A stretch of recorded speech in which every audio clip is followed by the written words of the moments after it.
Bom dia pessoal, bom dia, boa tarde, boa noite. É isso aí galera, vamos continuar com a nossa próxima aula. E o tema de hoje é tipos de gráficos, né? Então eu já preparei aqui, né, o nosso ambiente. Eu vou ir um pouquinho mais rápido dessa vez, só pra, sei lá, como eu imagino que vocês tenham acompanhado as aulas anteriores, então vocês já vão ter alguma base de como fazer as coisas, né? Então aqui importei as livrarias que eu vou usar, né, as bibliotecas, vamos dizer assim. Coloquei o meu data frame na variável df e aqui dei uma olhada nele, beleza. Então aqui eu vou fazer a mesma coisa, né? Colocar uma variável no x e no y e fazer uma soma no y2, que é a divisão de quantidade por cidade. Pô, legal. Usei o reset index aqui para poder transformar ele em data frame. E aqui coloquei no gráfico de barras. Beleza? Até aí a gente já sabia, né? Gráfico de barras. Para que serve um gráfico de barras? Pô, eu coloquei aqui, né? Ele é indicado quando se busca cruzar dados que têm algum tipo de relação e que, quando confrontados, expressam algum desempenho. Ou seja, né? Eu estou querendo ver o desempenho por cidade, né? Tecnicamente. Então eu estou vendo que elas são bem similares, né? Porém, essa daqui, né? Yangon tá maior, vamos dizer assim. E beleza, onde que eu peguei, né, a base disso aqui? Na internet mesmo. E também confrontando com o que eu já, sei lá, conheço. E o histograma, ele é bem similar ao gráfico de barras. Tem algumas diferenças, mas ele vai ser um gráfico de barra, só que um pouco diferenciado. Legal. Vamos pro próximo, gráfico de linhas. Eu fiz uma outra variável aqui, só que por data. Né? Mesma coisa. Você tem na variável, transformei no data frame. Agora vamos dar uma olhadinha no gráfico. Beleza. Pô, o que está acontecendo aí? Tem um monte de coisa, não tô entendendo. Pô, legal. O gráfico de linhas, ele serve, né, para te mostrar coisas baseadas em períodos, né? Vamos dizer assim, grandes quantidades de dados, né, que ocorrem em períodos de tempo. Então, tá, o que eu estou fazendo aqui? Eu estou mostrando a ocorrência da quantidade baseada no período de tempo. Você vê que teve o maior pico aqui, ó, no dia 7/2.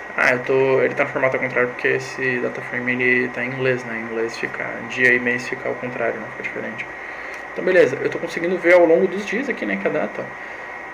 Não sei se vocês conseguem olhar, tá na diagonal, né? Mas dá pra ver. Ao longo dos meses, né? Do mês 1, do mês 2 e do mês 3, né? Só que ao longo dos dias, né? 1, 11, 13, 15, 17, 19 e assim por diante. Então, legal. Quanto que eu vou usar o gráfico de linhas? Quando eu quiser ver algum tipo de informação, só que, né, com uma base temporal, né, ao longo do tempo. Legal. Vou pro próximo. Gráfico de dispersão. Pô, pra que serve um gráfico de dispersão, né, no geral? Criei outra variável aqui de novo, mesma coisa. Transformei no data frame. Gráfico de dispersão, isso é para mostrar pra gente a correlação entre duas variáveis, né? Eles vão ficar pontinhos juntos, falando, nossa, mas Jesus, o negócio tá poluído, eu não tô entendendo nada. Deixei dessa forma mesmo para vocês entenderem o conceito, né? O que eu tô fazendo aqui, né? Estou mostrando o preço unitário e total. Qual é a correlação do preço unitário com o total? Aqui o que a gente consegue ver é o seguinte, assim é para dar zoom, tá, gente? Ele seleciona ele dá zoom, essa é outra função legal do Plotly.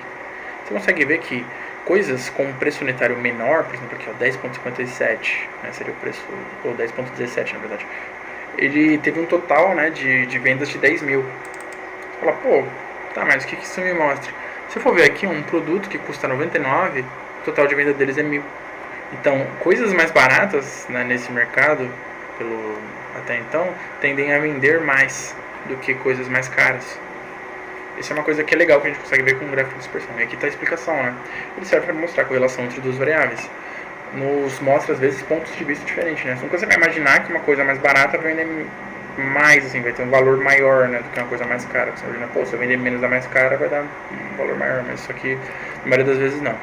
Legal. E agora o gráfico de pizza. O gráfico de pizza eu não precisei nem criar variável nem nada, usei o data frame do jeito que ele está.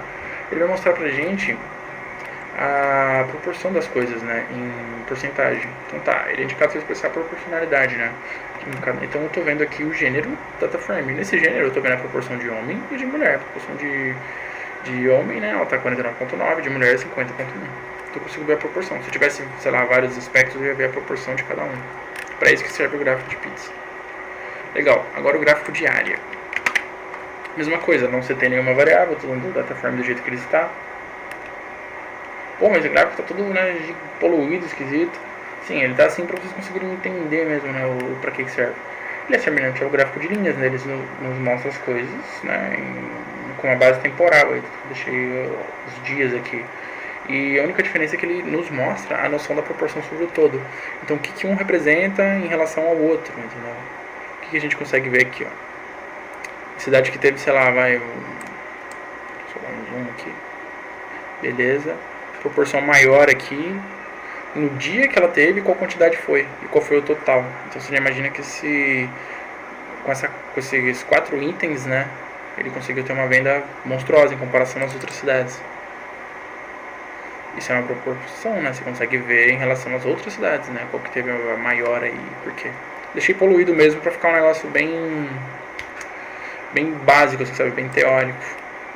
Beleza, e agora o tree map. O tree map é o seguinte, galera. Ele é um pouco difícil de fazer, viu? Então eu não dei ênfase em colocar, sei lá, muitos aspectos, né? Deixei ele um pouco mais visual mesmo.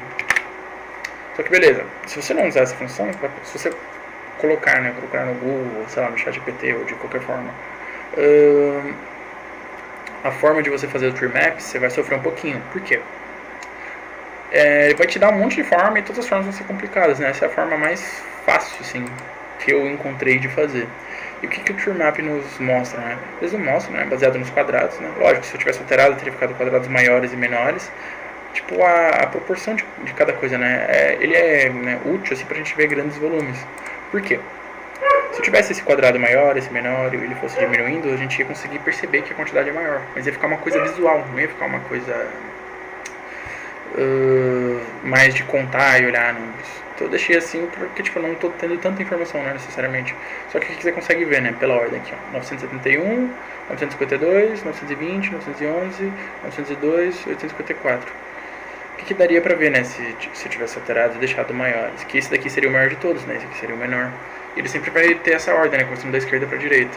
Então a gente consegue ver a divisão por categoria, né? Estou detalhando aqui, né, pela categoria produto no geral, né? Linha de produto por quantidade. E beleza, e as labels está sendo quantidade. Eu coloquei isso para aparecer, né, a quantidade aqui necessariamente. Beleza. Então, vou usar o tree map. Então, tem que ter muita informação e eu vou querer visualizar um negócio para alguma categoria, né? Então, eu quero ter um visualizador mais específico, né? Ok. Agora o gráfico de violino. O gráfico de violino, galera, ele é um pouco mais, posso dizer, difícil de ser usado, né, vamos dizer assim. É um negócio mais pra galera que usa mais estatística, assim, no geral, se tipo, fazendo alguma coisa bem específica. Por quê? Quando eu aproximo dele, que eu consigo ver a quantidade mínima, o primeiro quartil, que seria 25% dele, a mediana, que seria a metade, o terceiro quartil, que seria 75%, e o máximo, que 10%, que seria 100%. Né? Ele vai meio que...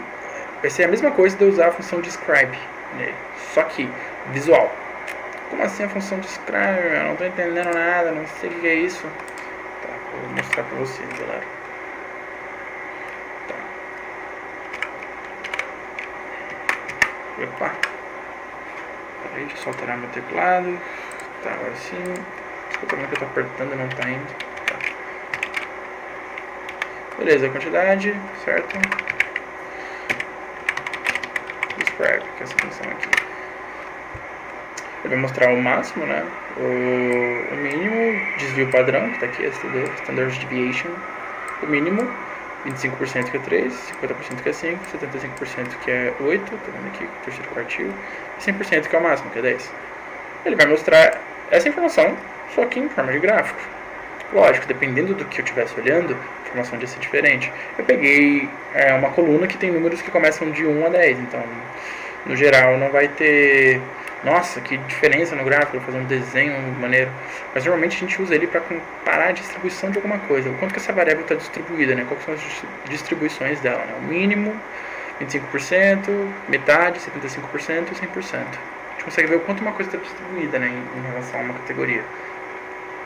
Então, por exemplo, você consegue ver a distribuição de quantidade, né, no geral, que seria desse gráfico especificamente.